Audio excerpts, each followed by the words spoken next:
Andresek planteatu zian, ze problema izan dugun ekonomilariok batuarekin. Inunguruk ez. Sekula ez da kuestionatu batua. Asuntoa zen euskeraz egitea edo ez egitea. Baina egiten hasi ginenetik, eta lehenengoa liburu oso polit batean gurutzan zola izan zen, 1991, euskera batuan zegoen. Baleren liburuak ere batuan zeuden. Orduan, alde hortatik, ekonomilarien artean, batuaren diskusirik eta ez da egon. Beti onartu egin da. Beste gauza da, sortu zanean, tensio bat egon zen, euskera orotariko euskeraren aurrera bidea eta euskera teknikoaren aurrera bidea. Batzuk ekonomia lorrekoak azkarrago jo nahi gendun, eta besteok, hizkuntzalariok, poliki, ez desarmatu aparatu guztia, eta nire ustez tamalez ez ziren garai hartan sortu beharreko sinergiak. Eta gero, igual batzuk gehiagia horretu ginen, eta atzera pausoak eman behar izan genitun, eta zorionez, nire ustez, hori gaur egun gaindituta dagoela, biratza besterik ez dago Euskal Herriaren konposizioa, uzeiko jendea ikusten dugu. Hau da, uste dut bi mundu horiek elkartuz jundiela, baina guretzat arazo latza izan zen. Beste puntua da, euskera ekonomiaren munduan sartzen hasi ginenean, sartzen hasi ginen unibertsitateko kanpo egituratik kanpo. Hau da, hor hasi zirenak, ni gero apuntatu nintzen, horietako asko ez duen unibertsitatean. Bagenitun argitartzen zen anaitasuna, zeruko argia, jakin biltzeko toki batzuk, eta bereziki orduan sortutako lan bilgune batzuk. UEU, hor ezautu nuni Jose Ramon, Ustaritzen, Elujar, Uzei, eta hortikan abiatzen ginen. Handi gutxira, 80ko hamarkadan, euskera, eta ekonomiaren lorrean, unibertsitatean sartzen hasi ginen, eta hor problemarik handiena izan zen, sartu ginela inongo planik eta koordinaziorik gabe. Deuston ez, esten sartzen ginenok, hor este, aurkitzen duen bezala, eta gure atentzio guztia esten zegoen, kanpora ez gendun ezertarako behiratzen. Eta, nire irudipena da, beste zentroetan antzera gertatu zala. Ez zegoen inongo koordinaziorik. Sekula ez ginen jarri, oinarrizko liburuak, zein diran itzuli beharrekoak da. Hori esan planteatu. Are gehiago, barruan hainbeste lana izan da, batzuk erretiratzen hasi ginen ordurako lan bilgune horietatik, adiez, udako Euskal Unibertsitatetik. Gainera, nik goratzen naiz Michelena behin Ustaritzen usteet izan zala, botazula, jo behar dugu Unibertsitate Ofizialetik eta ez alternatibotik, nik ikusten nuen, nire eskuetatik, 80 ikasle pasatzen dira, urte osoan, zertarako denbora galdu, eura joaten, 15, oso talde txikia, oso denbora txikian, eta batzuk erretiratu ginen, konturatu gabe, igual UEUk edo Eusko Ikaskuntzak edo gu danak koordinatzeko bete lezaketen paperaz, esan duan bezala, ohartu gabe.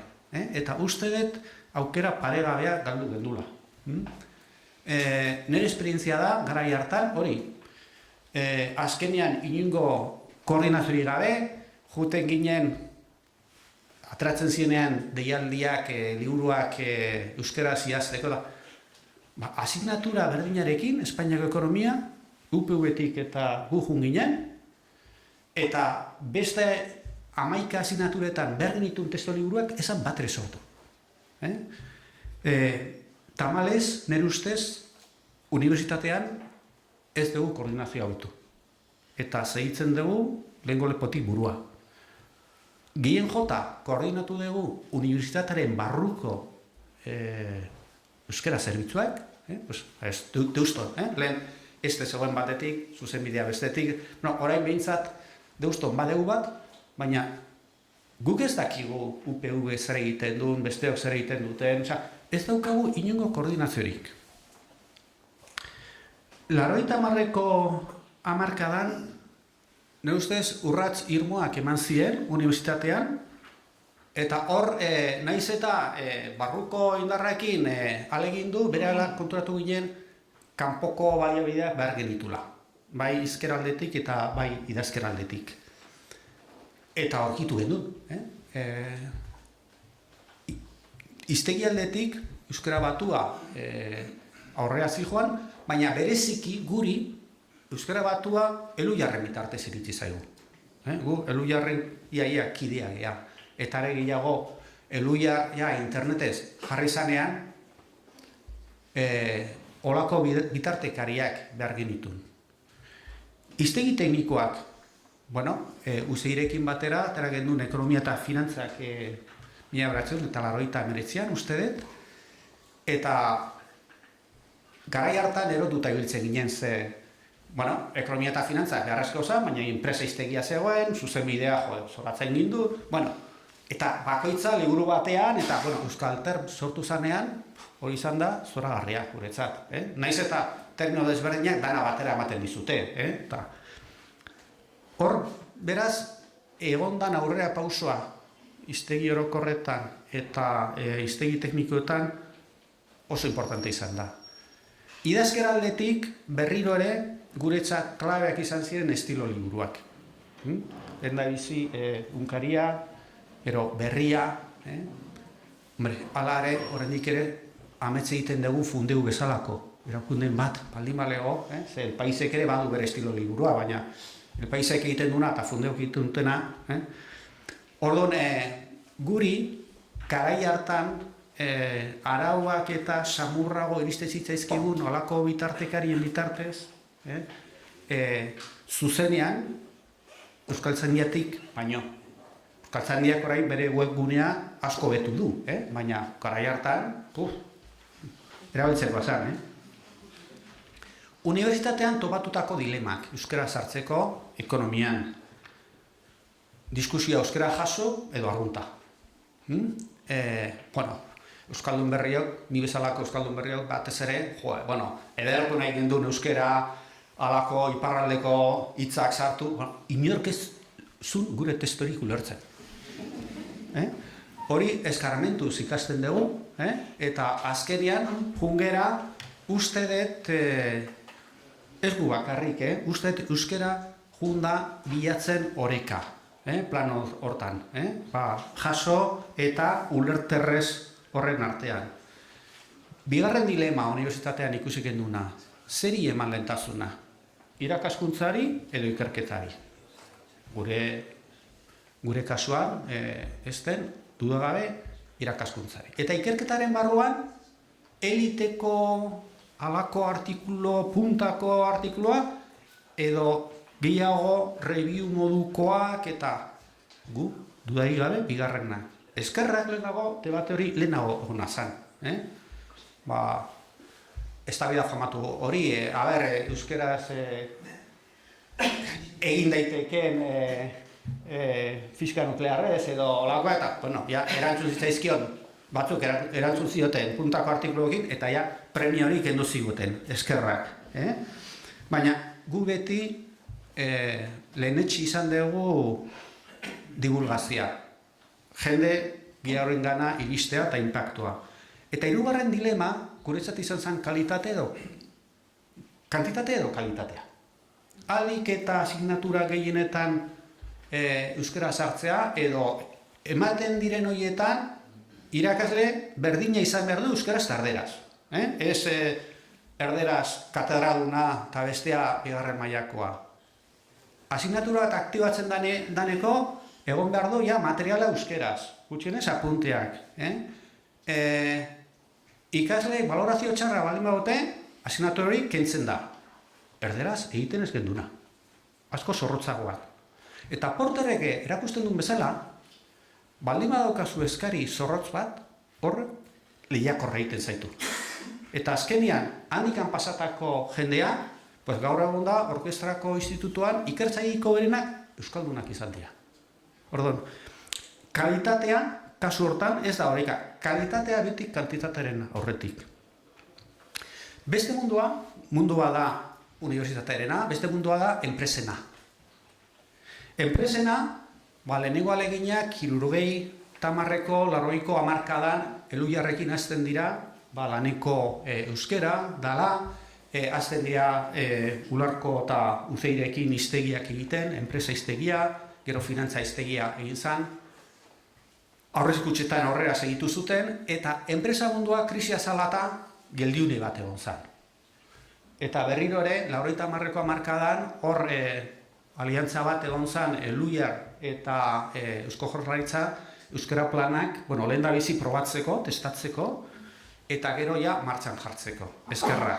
Nire ustez oso apostu ona izan zen, gero beste batzuk, kontseilu bere Euskara Ibai iniziatibarekin, Mikai, hortan laguntzen duten zerbitzu enpresak, Emun eta Elujar, deialdiak, nire ustez aurrera pauso eman dira, bereziki kooperatibetan, bereziki enpresa ertain eta handietan, bereziki Gipuzkoan eta Deba Baiaran, baina nire ustez asko falta da. Eta nire ustez, erronka handiena orain ez daukagu unibertsitatean, baizik eta lan mundu hortan. Transmisioa unibertsitatean nola doala, badaukagu, eta gaur egun inglesez esatuten bezala lifelong learning hortan sartu behar dugu buru belarri. Oraingo egorari buruzko sentipena, argilunak. Alde batikan baliabide asko ikusten dut, euskaren presentzia nu nahi, orain adibidez, orkestratik nik gehien bat orain ikerketan aritzen naiz. Ninoanean gobernuarekin, enpresekin, baiaretan, eta ia, 3 urtetik ona, ia, dana euskara zeiten dugu. Euskaren presentzia ekonomiaren munduan izugarri handitu da. Hori da argiak. Ilunak, kalitatea. Kalitatea eta exigentzi maila. Unibertsitatean behiratzen dut, eta ja, irakasleok ez dute inundikan ere euskara hobetzeko kursiorik hartzen. Eta akatsak dituzte. Testogintza, ia desagertu da. Galdetu nion gure euskara zerbitzuko arduradori, Kotler, marketing eta orain dela 6 bat urte itzuli gendun. Falta zaizkigu, testo liburuak. Artikulu akademikoak laukatu idazten dugu. Alde batekan, noski, bilatzen ari zera, sexenioa, impactoa, baina ekonomia zen adibidez, badaukagu aldizkari bat, bide bat esaten dut eskopuz bihurtzea dihoa. Eta horre euskeraz, uste, orain urrengo alean, nik aterako dut beste batekin, aterako dugu, gainera orain elektronikoa nola nez, aterako dugu euskeraz, inglesez eta gaztelaniaz. Aukera dauzkago, jendea oso eroso sentitzen da. Orduan, testo gintzan, eta, ja, gu behin nabaritzen dugu orain testo batzuk, informe batzuk, euskeraz idazten diela. Itzultzera bialtzen dienak, primeran daude. Euskeraz norberak idazten dituna, oso gaizki, normalean, niri lotxa mango izaken. Niri ikazlei suspendituko nieke. Nik ez nuke bueltatuko lan prekaritate garaia haietara, baina nire ustez behar dugu voluntarismo eta kompromiso gehiago, eta ez hainbeste zabarkeriarik. Esan dakotik, ni neukan hor 10 bat ikaspen, baina, idatzita daude, eta iruditzen zait, kuriosia daukana, jo dezala, publikaziora, eta igual, hobe hitz egiteko edo elkarrizketatzeko tarte ustea. Mila esker.